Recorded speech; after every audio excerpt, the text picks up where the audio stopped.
Welcome to episode 2 of Above the Fold. Wow, I'm very glad we've made it this far. We've got hydration. I wouldn't call it hydration, but it does taste good. That's the good stuff. So, how's it going? It's going good. How are you? Doing well, doing well. A lot has happened since the last podcast. Has it? Oh, well, for you, yeah. So it's been 2 weeks. Yes, roughly. Absolutely. Now, how macro do you want to go with this? This is your podcast. It's completely up to you. I mean, we can start off with world events. We're currently building a nuclear power station, but we could be here for hours talking about that. So let's turn it down a little bit. How's your 2 weeks been? My last 2 weeks has been quite busy, but that's quite normal. You went away, right? I did go to Spain for a few days. You went to the Costa del Sol. Yes, I went to Valencia in Spain for 3 days. Really? It's very nice. Valencia. Valencia. Tell me about Valencia. Valencia reminded me of Portugal in some ways. Absolutely. Very historic town. Where did we go? In Portugal? Yeah. We went to Lisbon. Yes, very nice. That was a great place. I really enjoyed that. Yeah. Do you remember what happened In Portugal? at that competition?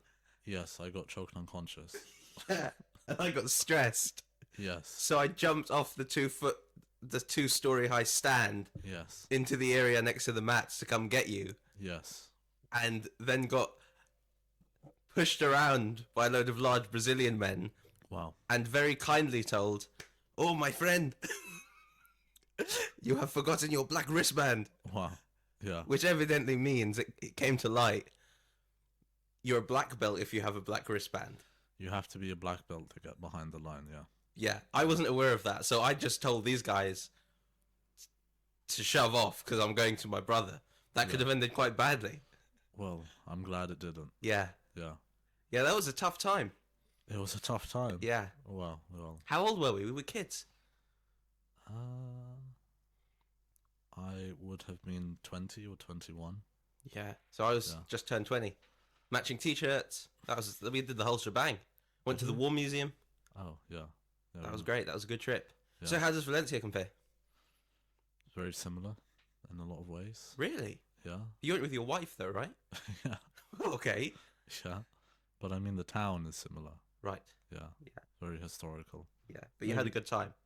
It's nice. That's the most important thing. It's the most important thing. And everything running smoothly otherwise. Yeah, well, more or less, I Very guess. As smooth as it can go. Very good. Yeah. Busy couple of weeks for you. Well, every couple of weeks is busy. Yeah. Yeah.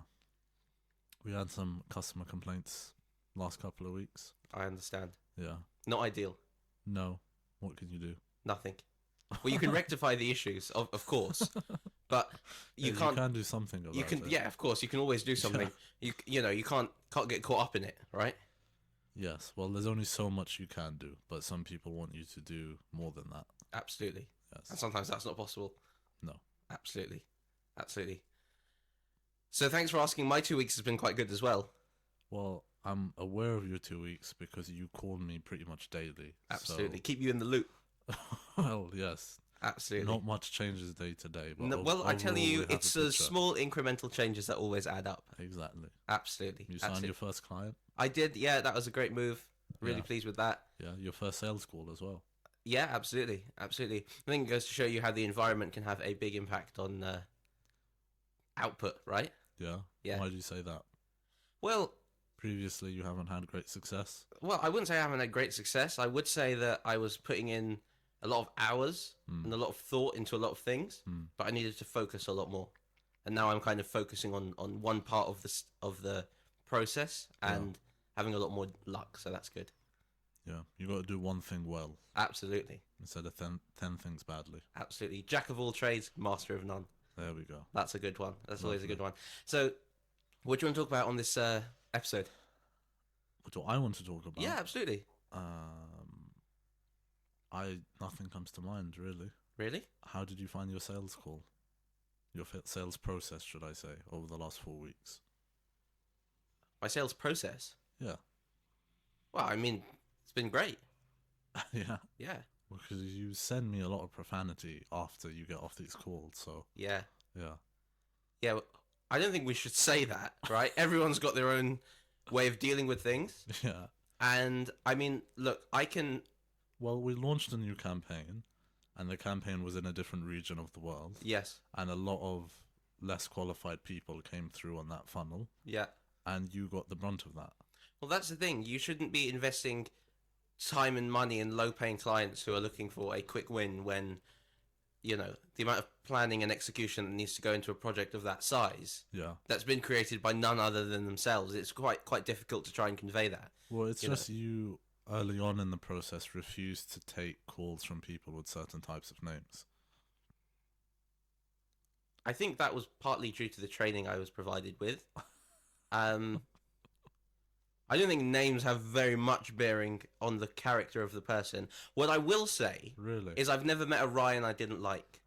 Really? Yeah, so I've known 4 Ryans in my life, and every single Ryan I've ever met has Yeah. been a top class bloke. Wow. Yeah. All British. Yeah, but that shouldn't have any bearing on the matter. Well, Ryan from The Office is a bit of a... Who's Ryan from The Office? You know The Office? Oh, the TV show. Yeah. Right. Well, you got Ryan on The Office. Who's there. Ryan? Ryan's a little twerp in the back.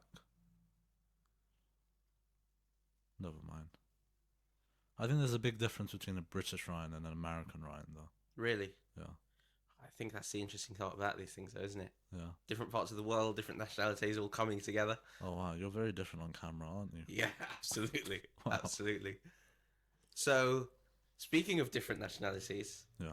this week I've been getting really stuck into infrastructure. Oh, my goodness. You were telling me about this. Yeah. Yeah. And I think you would be really excited to learn as well. Please share. Well, you know, straight off the bat, the thing that's exciting me the most at the moment, Yeah. huge project. Huge project. Huge project going through Iraq. Oh, my God. Competing with the Suez Canal, which goes through Egypt, as you know. Yeah. There was that huge ship that got stuck during COVID, the Evergreen or Ever something. And they're basically building a dry canal all the way through the country. So there's a huge port, Yeah. and they've got the world's longest sea breaker, which is Okay. like 15 kilometers long, Yeah. which just claims part of the ocean. Wow. And then they're making a dry trade route. So they call it a dry canal, which Yeah. is essentially by road and train, all the way up into the Mediterranean. Wow. And you've got China's Belt and Road project. Then you've got the Suez Canal. You've got Russia's project that goes from Moscow into India. Yeah. Yeah, all the way down to Mumbai through the region. Then you've got the US, not the US, the UK, Europe. What does this have to trade do with route? sales? Well, if there was no way for the products or services to reach the intended consumers, Yeah. then there wouldn't be a need for salespeople. Okay, but we sell our products digitally. Where do you think the internet comes from? Oh, right. Through the canals. Keep going. Do you understand? Yes. Yeah. Through the dry canal. I just think what they're doing at the moment is extraordinary. I'm sure. 80 years ago, Baghdad was a hub of trade. And in our lifetime, all we've known it as is a conflict zone, Yes. right? Yes. Is that what Wikipedia said? This is history. It is This is history. in It is. Yeah. ancient history. Well, Talking about ancient history, I was talking to Ozzy today, and for reference, he was telling me when a game was set, like in time, like in the past. He was trying to give me a period of time in which this game was set in. yes. And his reference point was, I think it's before Harry Potter. Oh, wow. That's brilliant, right? Yeah. Well, Harry Potter films or Harry Potter books? No, Harry Potter. Before Harry Potter. Oh, as in Harry. Oh. Oh, wow. So what's that, like 1800s? I don't know. When's Harry Potter? No, Harry Potter. They had cars in Harry Potter. Oh, yeah. Harry Potter is They had set a in, Mini, like, didn't they? it's set in like the 80s or They something. had a Mini. I don't think it was a Mini, but it was a smaller car. Yeah. Yeah. Speaking of small cars, when I went to Bulgaria, there were Ladas everywhere. It was amazing. Yeah. Heard of a Lada? No. Like the most unchanged car in the last 60 years. Yeah. Comes from like the Soviets. It's all over Eastern and Central Europe. You get a handful of them in the UK. Yeah. Yeah. Really cool little cars. Easy to work on. Yeah. Reliable. Like they do moon mileage.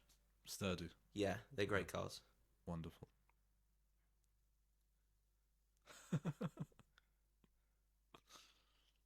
Would you like one of those cars? A Lada. Yeah.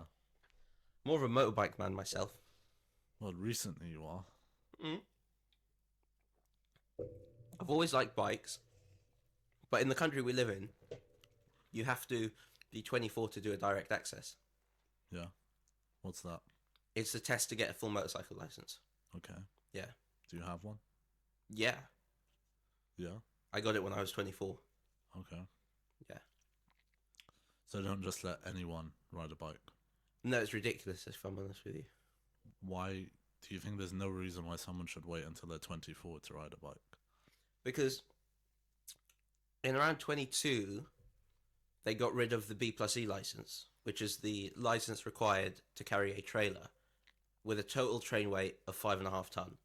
So at this stage, a 17-year-old could pass their test, get into a large like Transit T350 that's loaded to the brim, 3.5 tons, so 3,500 kilograms, and then attach a trailer to that, which weighs a total gross of 2 ton. So the train weight's 5.5 ton, and they could drive that down the motorway at 70 miles an hour. Now, I don't want to get too morbid, but if something were to go wrong, you've got 5.5 tons flying down the road. Whereas on a motorcycle, I mean, most bikes weigh 200 kilos. Most people weigh 80, 85 kilos. Maybe I'm a bit fat. Maybe they're more like 70 kilos. So you've got 300 kilos or 5.5 tons throttling down the motorway at 70 miles an hour.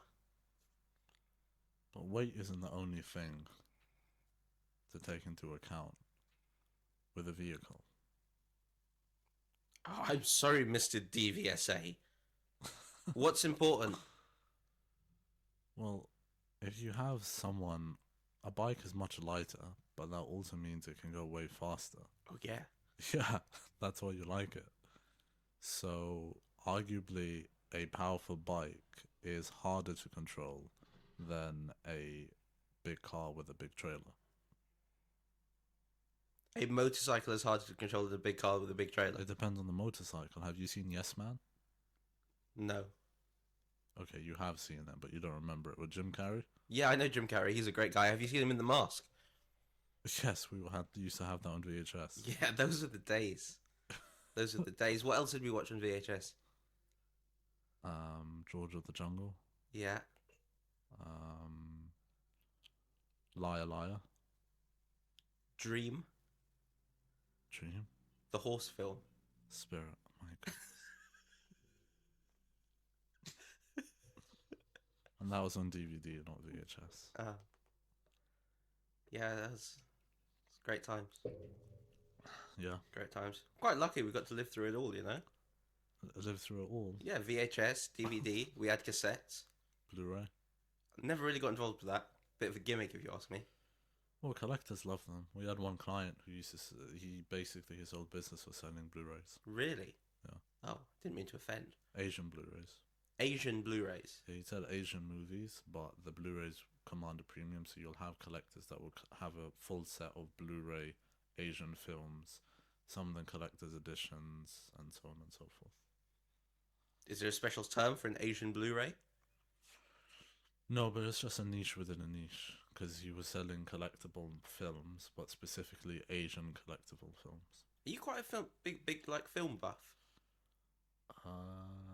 I do love films, but I don't know much about Asian films, but like mainstream, like American films, British films, yeah. What's one of your favourite British films of all time? Well, you could make an argument the Dark Knight trilogy was British, given that the director was British and Batman was British. I just had a flashback to that horrible film you put me through. Oh, that was also a British Batman, but not a British director. What film was that? The Batman one. Yeah. Robert Pattinson's. Oh goodness. I think they just called it The Batman. That was a terrible film. I don't think I've been back to the cinema. You really put me off. Actually, I tell a lie. I think you know the thing about that though that you forget to bring up every time you retell the story is that whole thing was your idea. I very much doubt that. You've asked me to go to the cinema. I asked you to go to the golf range. No. I had done something. I forget what it was exactly. And you were like, "Oh, let's celebrate. I'm taking you to the cinema." And I said, "No, it's okay." I was a little bit sick that day. I Oh, didn't that's really because want to it's go your out. thing, the cinema. That makes sense. And you picked of your own accord the Batman, and we went to watch it. Yeah, you just admitted you're a Marvel buff. Greatest British film of all time is arguably the Batman trilogy, so I was along the right lines. Carry on. And the Batman isn't Marvel. It's DC. And then you booked the film. You picked me up. You drove me there. I have no recollection of any of this. You just remember just being drenched in sweat in the cinema. The only time you smiled was when Catwoman and Batman kissed and you started making inappropriate gestures and noises publicly in the cinema and the row behind us started laughing. That Yeah. was the only time you stopped. That's fantastic. That's absolutely brilliant. Yeah. You have to make the most out of shitty situations. Oh, it was a shitty situation. Did you enjoy the film? Out of 10. Quick fire. It was a bit long, but I'd give it a 7. Right. Probably a 2 from me. Oh wow. I think there's a certain point where your attention span has reached maximum capacity, and then it doesn't matter what happens after that. It's just a bit of a blur. I don't think so. I think we able to, talk for 30 minutes about life. Yeah. It's quite a long period of time. No, because you have jumped from subject to subject over the last 10 minutes continually. Yeah. You've talked about everything. Yeah. A film, This is what this is about. It's about life. a film is one subject. This is the problem. But I do like documentaries. Have you heard of David Attenborough by any chance? Yes, I've heard. Great of him. guy. Yeah. Absolutely top class guy. Yeah. Do you hear about the story where he went to he went to visit the Queen? May she rest in peace. No. And he went into her garden as they were going for a stroll and noticed that she had a sundial or something placed in the shade and used as a bird bath or something like that. And he kind of pointed out to her that this isn't meant to be here. And she rather embarrassingly then had the groundsman move it into the sun. Wow. Just a pleasant guy. I mean, I've never met him, but I wish I had. he's not dead. No, I know. So why did you say you wish you had? Like like the chance is gone. I just feel like the likelihood is diminishing that I will ever meet him. Yes, but you made it sound like he's dead. He's not dead. The Queen is dead. He's not dead. Absolutely. Yeah. So you could still meet him. Yeah. Yes. So not had. Could. There we go. Absolutely. That's great.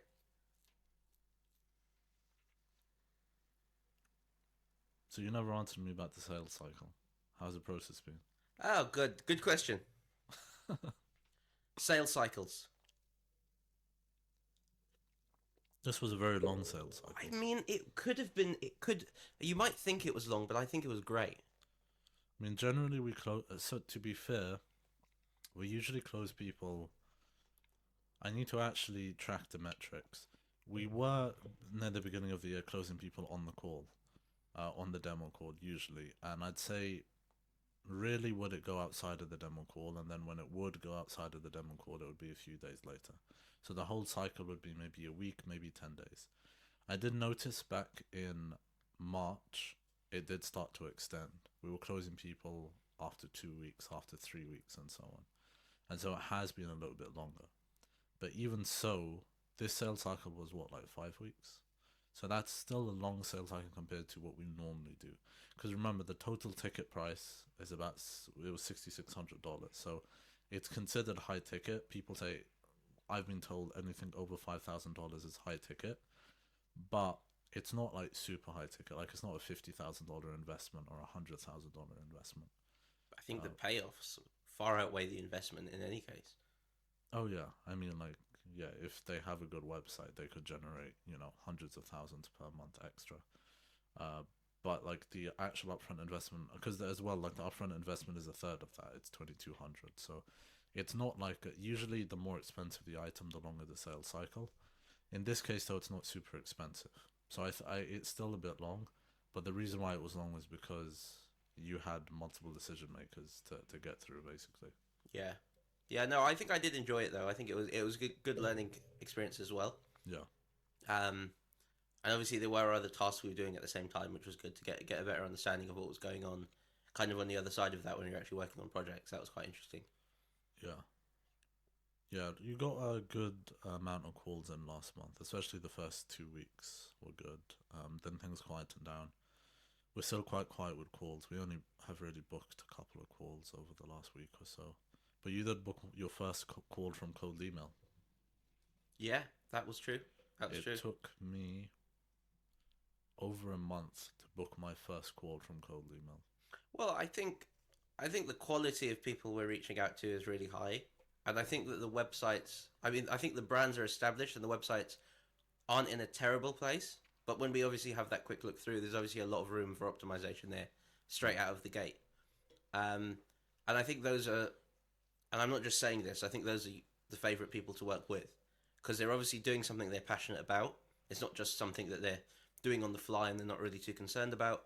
And it's also something that you can see effort's been put into, and it just kind of needs polishing around the edges, rather than when you do get some people through, and it's not a bad thing necessarily because it's good experience, and it's always nice to kind of treat it as an education moment as well. It's kind of having that, just being prepared that when I do start speaking to this individual and I do actually take a look at what they have to offer at the moment, we might be in a position where it's my job just to educate them rather than trying to get them to follow this plan that we've got or whichever other plan that might come to mind.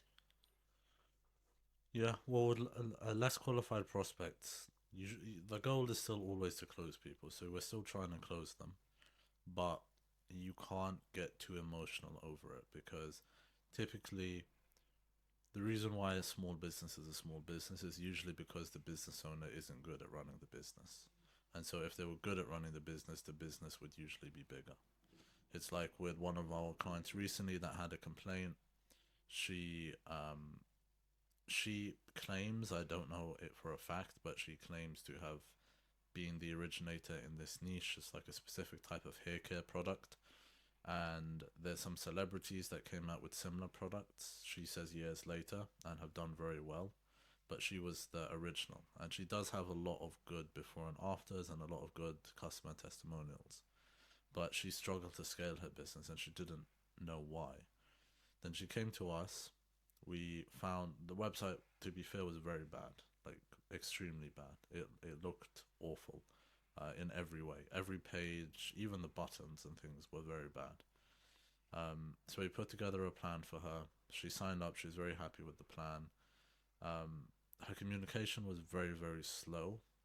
And she was made aware beforehand that the longer she takes to respond, the longer things will take to get done. Then we did ask her for some things, like she wanted a quiz funnel where people answer questions, and based on those questions, they'd be recommended products. We asked her for the questions and also the mappings for which products needed to be recommended based on how they answered which question. She went to ChatGPT, entered in a prompt, exported like a 10-page document about how to code a quiz funnel inside of Shopify, and sent us a document with code snippets and information about the logic behind creating a funnel. And so then we had to. I don't think she actually read the document. She just typed it into ChatGPT and then sent it to us. We had to explain to her that's first of all not what we need, and we're fully capable of talking to ChatGPT ourselves. You need to tell us what questions you want, and then we will make those for you. We know how to code it. Then after that was done, there was a lot of back and forth. Her the first design iteration was done. It was her homepage, and the homepage, obviously I'm biased, but it was miles ahead of what she had. She has a very bad website, genuinely bad website, and this looked like a modern professional website. And basically, what happened was she was booked in for a design review. She rescheduled that several times, pushed it back by about 2 weeks. So now we're like over a month into this process right now. And we haven't actually had a design review yet. Not because the designs aren't done, but just because she's very late with communication. She's not providing us with what we need. When we do finally have what we need, we do our job quickly. Then we try and set up a call, try and get on the call with her. She keeps rescheduling the call. Then she got on the call, said she hated everything. She wanted a refund, and that was the end of that. And we did try to explain to her that, look, like, first of all, this is better than what you have currently objectively. But beyond that, if you don't like it, we can move in a different direction. We can make something different for you. That's part of the process. This is the very first design iteration. If you don't like it, we can make amendments. And she just wasn't having it. And one of the things that she was very upset about was that we asked for brand guidelines and brand assets when we start working with a client, because those need to be included in the designs. And that's explained to the client as well in the standard best practices. She sent us over a bunch of assets that she had generated using ChatGPT. We included those images inside of the homepage where appropriate, not all of them, but some of them that looked reasonable and fit in with the layout of the store. And one of her complaints was that we had copied her designs, and that was very unprofessional of us, when that's the whole point of providing a design team with brand assets, is that they don't make new brand assets, because the assets you have are already part of your brand. Yeah. So when you think about it, maybe this woman was the first person in this niche. Maybe this woman does have better products than everyone else. Maybe she really is sitting on a business that could be worth hundreds of millions of dollars. What's holding it back is her. The real reason why the business hasn't scaled isn't because people are copying her ideas or because of they have celebrity status or anything like that. The real reason why it's not scaling is because of her. She's the bottleneck. And so you have to be conscious when you speak to small business owners, is that they're getting in their own way. And so even when someone gets on a call and they seem unqualified, if they've made it through the funnel, they've said they can afford the service, you have to take them at face value, still try and close them, but be conscious of the fact that you have to educate them on the fact that the reason why they're not progressing isn't because of all these external factors that they're blaming, it's actually because of themselves to an extent. You can't tell them that, you have to get them to come to that conclusion themselves. But part of the sales process is having them acknowledge that. So the easy people to close are usually the people that know that the website's bad, they don't know how to fix the website, and they want your expertise to help them. But oftentimes you'll have people that aren't quite there yet. They have an inkling the website might not be as good as it can be, or there's parts of the website that they don't like, but they don't really understand what the real bottleneck is, and so they need to be educated on that. But that education then leads to the sale. Yeah, absolutely. And on the flip side of that, the ideal kind of prospect for us at the moment would be a business who's problem aware and is able to kind of take that emotional boundary of, this is what I wish everything would do, and kind of, this is what it should do, and then trust us to say, we'll take the design brief, we'll take your vision and the brand assets, and we'll kind of quite artfully marry them up. I say artfully, that's the wrong word. We would, take what the brand guidelines are and take best practices and then tie them together in such a way that it would present well and also be able to convert as a high converting page template. Not high converting page template, that's a buzzword. It's not a buzzword. I'm talking about something that can, exponentially grow the business without the founder feeling like the character's been lost. Yeah, well, that's the point of branding, is you have to maintain the brand. That's why brands would usually have brand guidelines. But if they haven't got a real brand behind them, if they're a person with a great product, that's not a brand. So if they haven't executed their brand first before trying to build a website, you're going to run into issues, right? Yes, well, I guess brand can change over time, and with smaller businesses, it won't be as well defined. So part of the process is also helping brands make their brand, essentially. So we have one new company that's come to us, selling sweets, and they have, I mentioned to them, but they already have a chain of successful shake stores, so they sell like milkshakes and stuff. But now they're going to launch an actual candy shop, and they will have their retail location. Like protein shakes, and now they're doing sweets? No, they do like milkshakes. Oh, right. I was going to say. Yeah. They just got fed up with the whole health thing and were like, no, they do. Time for candy. They do milkshakes, but the shakes are like they're not. It's not like boring shakes like vanilla, mango, chocolate, etc. You can have like Oreos in it and like different types of toppings, and like they do their own stuff. So because of that, they already sell sweets, but they sell the sweets through the shake Wow. store. So now what they're doing is branching out. They're opening their own retail location just to sell sweets. And in addition to that, what they're doing is launching an online store, which is what we're building essentially. Now, with them, because it's a new brand that's not going to be associated with the Shake brand, Mm. there's a new logo, a new name, etc. And that's going to have new brand colors. Now, they worked with a team previously that put something together for them that wasn't very good, and they ended up leaving that team to come and work with us. But what they ended up doing in the intermediary was they ended up putting together their own brand guidelines, which they presented to us.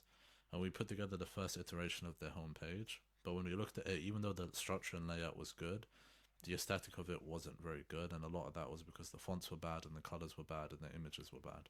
And so we had to have a conversation with them about that. And they were quite open to it. They agreed with us and they said that basically we have free reign to use whatever colors and fonts and so on that we want to use. So we're doing a bit of a branding piece for them as well. We're coming up with their own brand guidelines, and then once those are finalized, we're going to move towards the other templates on the website and go from there. So sometimes we do help brands with that as well. That's awesome. Much more than just a high converting page template. Do you know what I mean? Yeah, for sure. But the end goal is a high converting page template. Absolutely, absolutely. So what's the biggest difference between working in finance versus working in an agency? Um, do you remember the cycle of interviews I went through before I started working with you? Yeah. Yeah. So, I mean, an agency is quite a broad term, right? I had a call with a guy who I'm sure is a great person, but first impressions matter, right? And his first impression wasn't particularly bad, but I think he came onto the call very fast paced, which I really appreciated. You know, turtleneck up, blazer on, just like I run this agency. I've been able to grow it this much. This is what we're doing. You either join us at this rate or you're going to get left behind. And I was like, that's great. I completely appreciate that. Um, but I mean, the idea of an interview is kind of to get to know the candidate and let the candidate get to know you. But what was meant to just be a 10-minute call, which wasn't obviously what I would normally say an interview was, he said, you know, just 10 minutes is all I can fit in my diary. I was like, absolutely fine. You're the boss, whatever you like. And basically spent 10 minutes just him talking at me, telling me how amazing he was, how successful he's been, how much money he makes, how many locations he's opened and plans to open, and why he's better than everyone else on the planet. And he also tried to tie into that the amount of money he's made has been off of charities because a lot of his clients are charities. Wow. And the reason he does that is because he's quite philanthropic. And I was thinking that's a little bit of an oxymoron there, buddy. So I mean, look, working for an agency, I think that's a whole nother thing. Working with you, I think it's been great. It's a completely different lifestyle. I mean, I was up at 5 most days, into central London for 6. I was doing a lot of calls, so I was calling Dubai in the morning, London in the daytime, and then New York in the afternoon. And in the middle of that, I was obviously doing my emails, my follow-ups, as well as, you know, kind of hunting for new prospects. And then the evenings were normally spent at networking events or going to gala dinners. I mean, I enjoyed myself very much. It was great fun. But I think there wasn't any focus on one particular step. So we were able to generate a lot of leads. We did make some sales, but I think it could have been done in a much more efficient manner. And there wasn't really, well, I personally didn't feel I had the guidance that I needed to make those strategic decisions at that time. And I mean, that's not a negative kind of reflection on the business. It's just kind of what happened and how it happened. And we've both moved on from it. We left each other with really great terms, so maybe I'll work with those guys in the future. But in terms of how finance translates to tech, I think that's the even bigger question. Because some of the events that I went to were. Have you ever been to the? I think it's the Google something crazy like the Startup Factory or something they call it. No. It's a really cool workspace, and I think they offer cheap office rent and then host evenings and things like that. And those types of events were, I mean, people showing up in cargo pants that didn't really give a toss. Some of them had really great ideas. Some were as young as 17 and they were really bright. Others were also really bright and in their mid 50s. And then you kind of had a conglomerate of people that just showed up for the free drinks and food.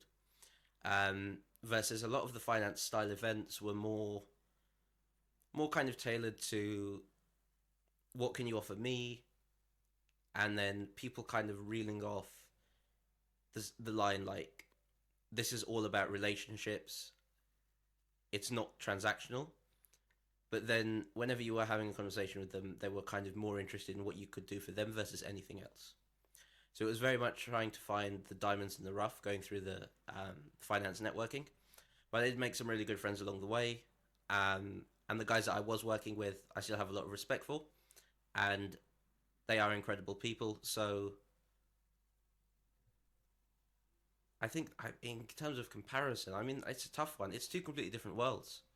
You know, it's because I imagine if you were to go to a tech networking event with the intention of trying to meet other people who are going to grow your agency, then you would kind of have a completely different remit or drive than someone kind of just going there for a chat. And I think the experience would be vastly different. But I mean, meeting people face to face is something that I love to do, as you know. I'm not one to just kind of sit behind the screen. So the more calls that we book, the more conversations that we have, the more money we make, the more successful we are, the more successful we make other people. I mean, that's what it's all about, really, isn't it? Yeah. You love the in-person events. In-person events are great. They're a waste of time most of the time. Pardon? They're a waste of time most of the time. Sometimes they are. I mean, you never know. You never know what opportunity is just around the corner, right? So if you've got a free evening, it's kind of like, well, I can either go home and speak to my wife, who probably isn't going to help me grow my business, as amazing as she might be, or you can go to an event with a room full of other professionals. And it's kind of trying to weigh up where am I more likely to succeed, in what environment? And then you kind of do the thing where you are just kind of a little bit tired and you can't be bothered for either, and then you just go to the golf range. Yeah. Well, if you post a reel online on Instagram, like, my reels don't get that many views right now. Probably between my most popular reel has like 6,000 views, but that was boosted a little bit as well. But most reels get about 500, somewhere in that region, like 300 to 500 organic views, and then if I boost it, they'll go a couple of thousand. And I don't spend that much money on boosting. I'll spend like £1 a day for 7 days. But if you can reach, let's say, 1,000 or 1,500 people in a week with one Instagram reel, and then you run retargeting ads on those, so everyone that viewed that reel gets hit with a retargeting ad, inviting them to a landing page to book a call with you for an offer that they're most likely going to be interested in because they were targeted with the reel in the first place.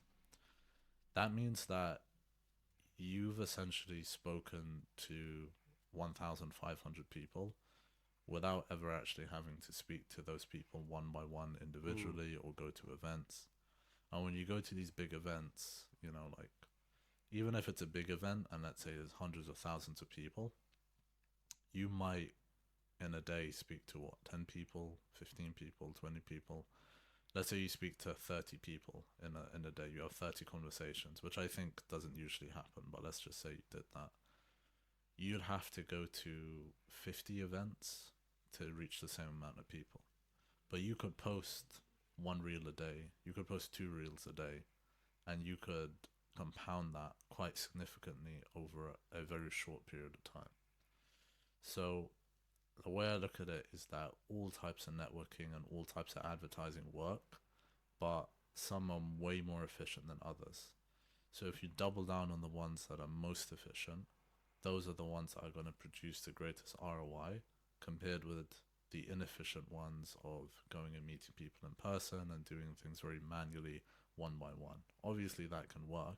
Cold calling still works, but it's more efficient for you to send 10,000 emails a month than it is for you to make 2,000 cold calls a month, let's say. It definitely is, but I think there's still a benefit to it. I mean, you talk to most people. I mean, you've used kind of cold calling and email marketing there. You receive tens, if not hundreds, of cold emails every single day.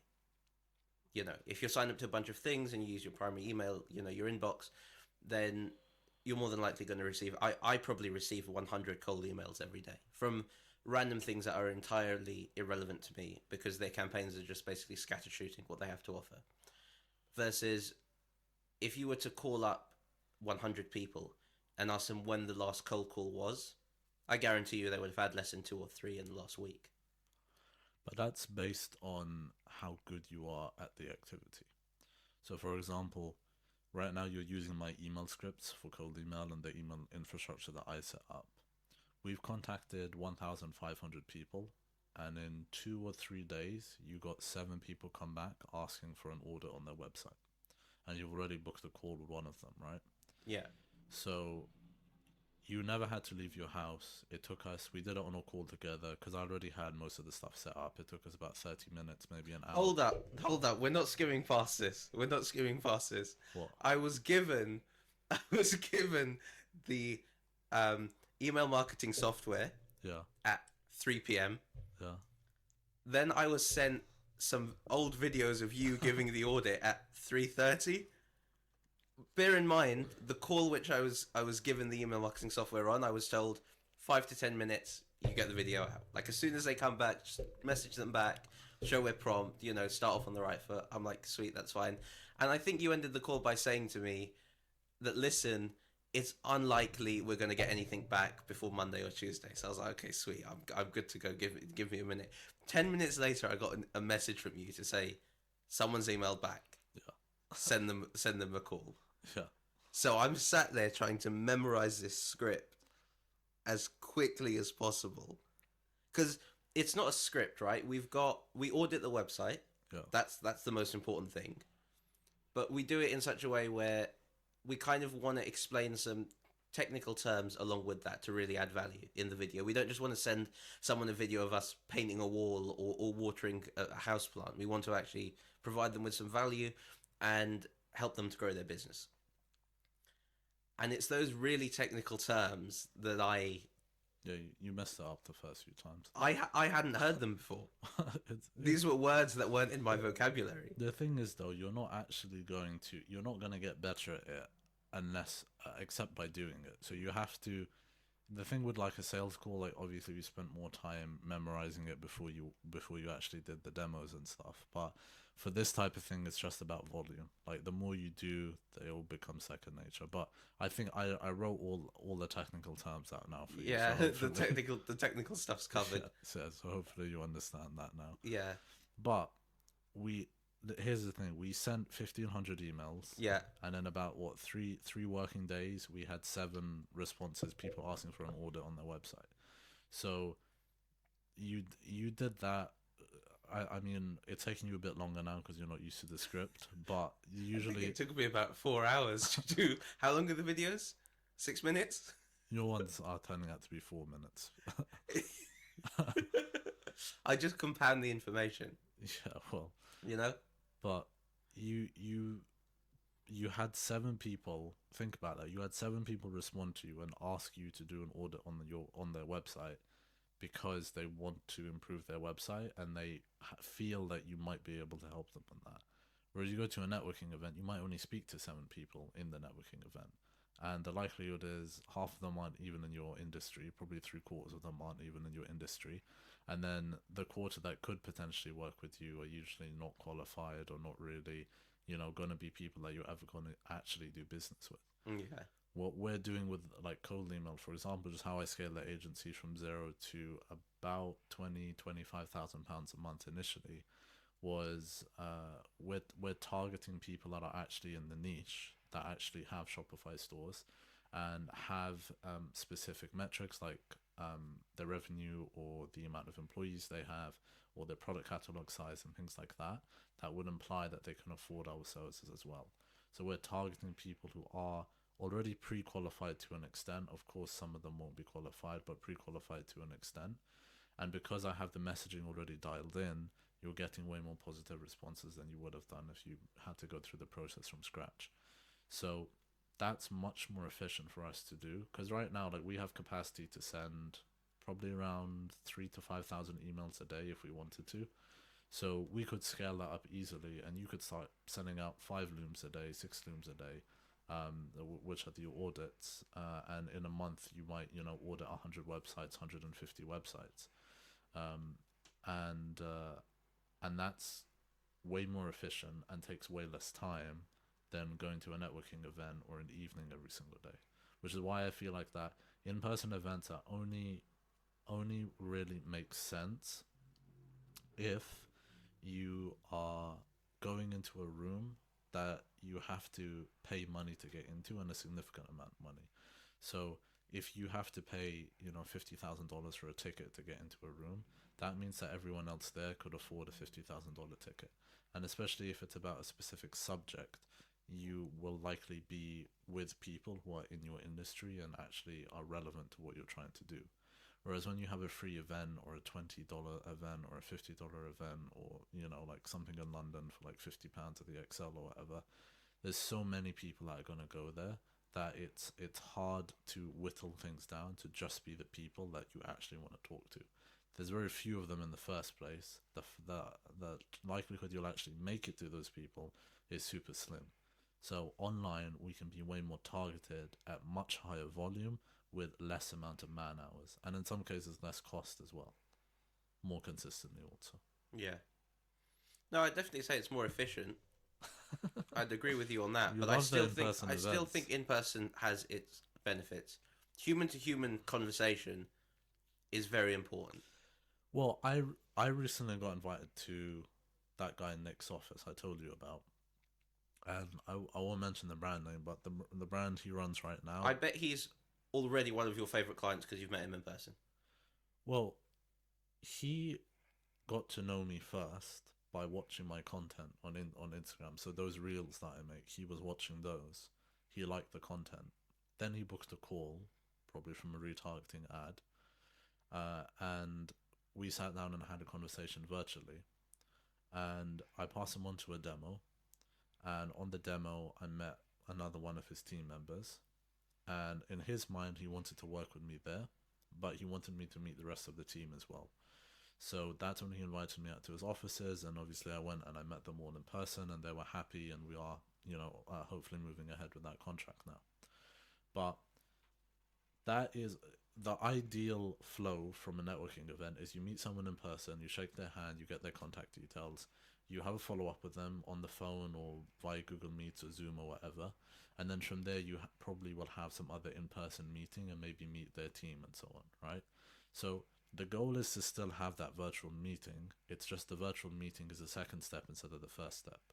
Whereas in this case, the first step was the Instagram reel, which wasn't just sent to Nick, it was sent to hundreds or thousands of other people who have also booked calls after viewing that content.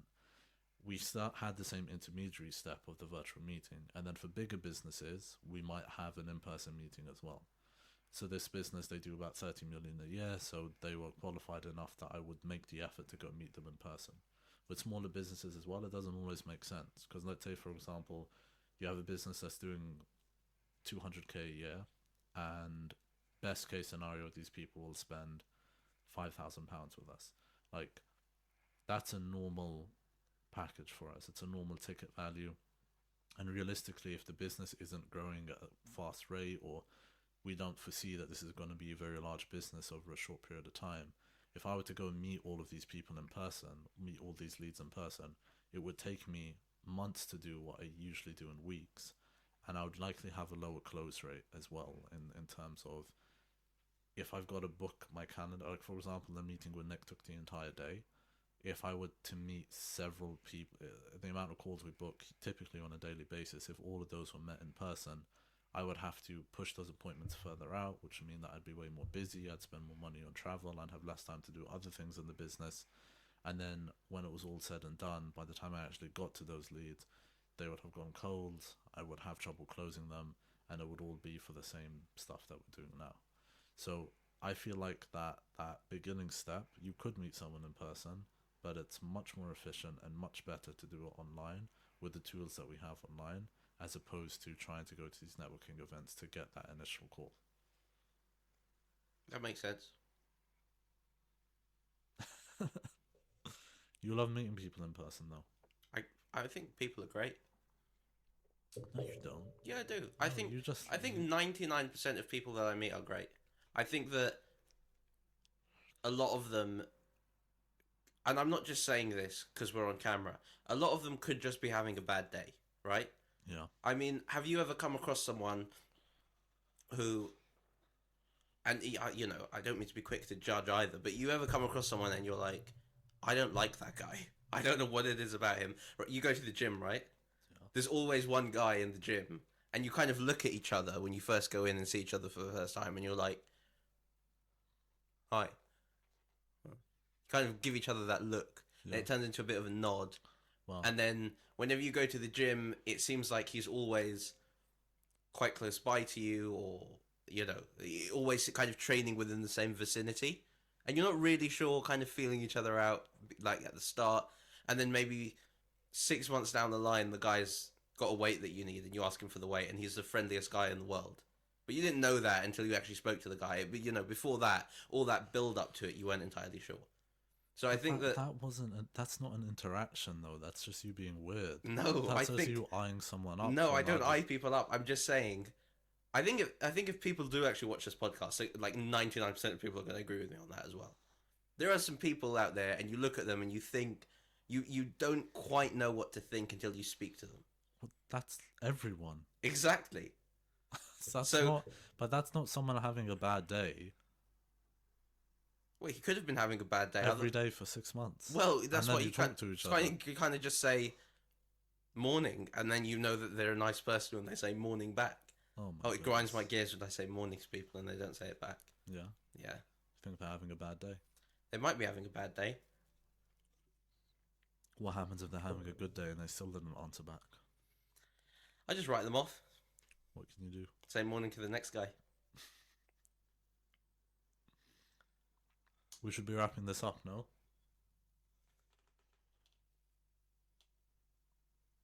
Oh my god, we've been talking for an hour. Yeah. Episode 2 of Above the Fold. Wow. Right, okay. That concludes the episode. Wonderful. Thanks for your time. Likewise. Great to speak with you. You too. Okay, that's it. That's done. Keep it running. Keep it going. Keep it going. Stay seated. Stay seated. Now it's time for shorts. Okay, but let me clip the video. Oh. That's okay. We could have just done a... I'm going to keep that running. No, stop that. Save that as one file.